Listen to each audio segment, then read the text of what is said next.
YouTube? Back at it again with another banger video. This is part 8 of our series, Crisis on Infinite Earths. It's called A Flash of Lightning. We've got Flash and Psycho Pirate on the cover. You open it up, we see Flash is still being held prisoner by the Anti-Monitor and Psycho Pirate.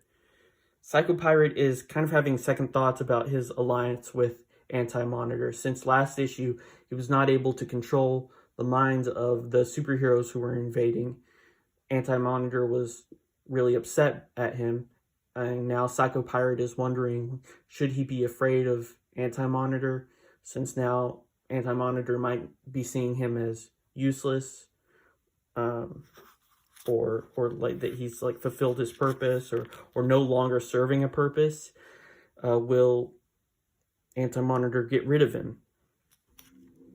Anti-Monitor forms a new body out of his energy. This is his new shell. He explains that the reason he hasn't killed Psycho Pirate yet is because he still needs him around for something, and that finding another person who can control people's emotions, he doesn't have time for that, so he's stuck with him.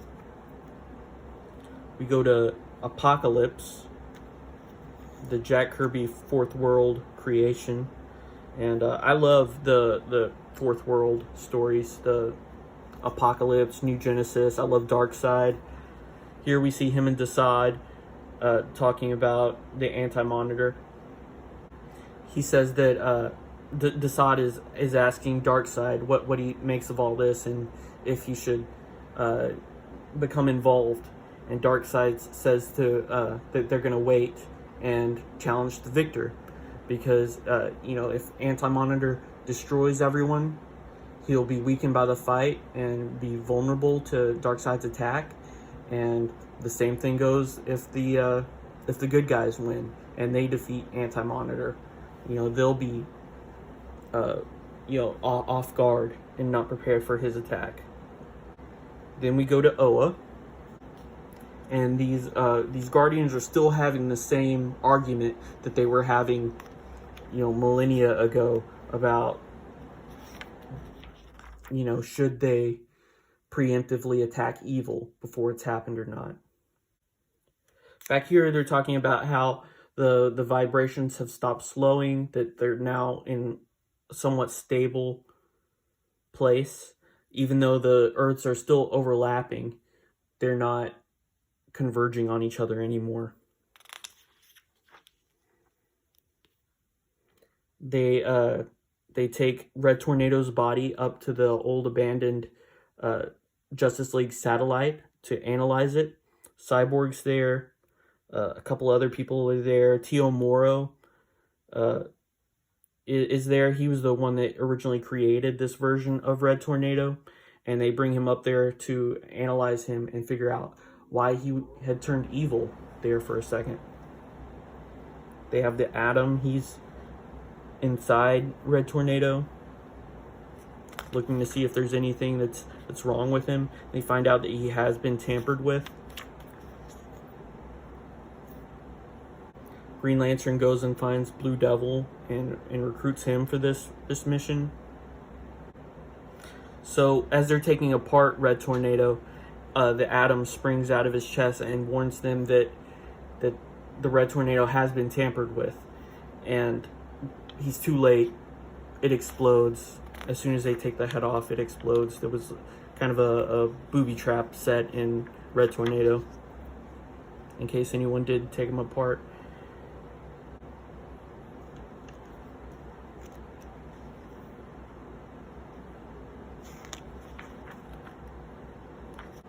So this character, Firehawk, she gets trapped under some of the rubble and her costume is burned away.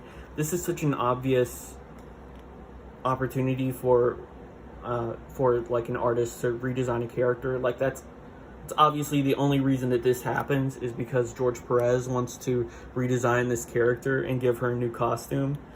She probably was appearing in the Firestorm book at this time, and they wanted to give her like a fresh design. So they had her get trapped here, and she has to form a new costume. it's funny because it only happens over the course of like 2 or 3 panels, but it's obviously there to serve a purpose, is what I'm saying. And since we're nearing since we're in the second half of the story, like a lot of the characters, they're spinning off into their own books. So Blue Devil is here. He's going to be joining up with the Omega Men. That's what's happening here. He gets sent into that world, and it'll say things like, "See Omega Men number 31, Mark Wolfman." And we see Anti-Monitor. He's set up shop in a new place, building an antimatter cannon now. It says once completed, he will use the antimatter cannon to obliterate the 5 remaining positive matter universes. So, Psycho Pirate, he goes to Flash to gloat.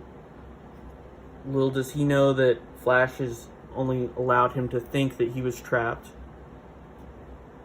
and that he's actually been strong enough to break out for a while now, just waiting for the perfect opportunity when Anti-Monitor wasn't around. So he breaks out. He beats up Psycho Pirate. He's able to put him in this wrestling hold, this full Nelson, and run around the entire layer of Anti-Monitor, using Psycho Pirate's power against the Thunderers. And the Thunderers turn against Anti-Monitor. And they all start attacking him. Anti-Monitor has no idea what's going on, why his men are attacking him suddenly.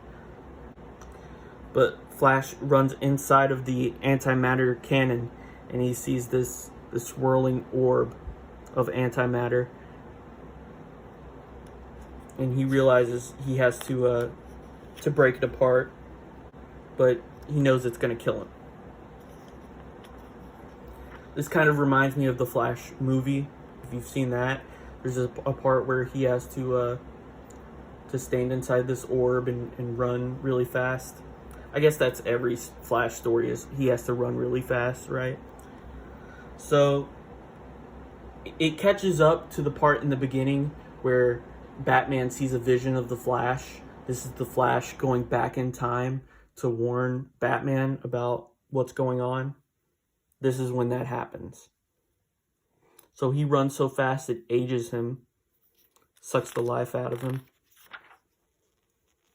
And we see that same montage again that we saw in that other issue. We see the Challengers of the Unknown. They sense some sort of disturbance. The answer lies not here on Earth or even in this universe. It's the Spectre. He senses the universal disruption around him. He senses time flowing through a river of chaos. He senses a move to change all reality.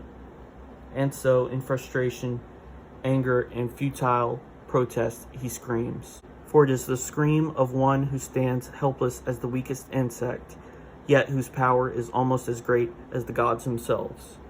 And it has another memorial, just like Supergirl had, except this time it's for the Flash, and it says 1956 to 1985, and that was the Barry Allen Silver Age Flash. Next issue, at last, the Villain War.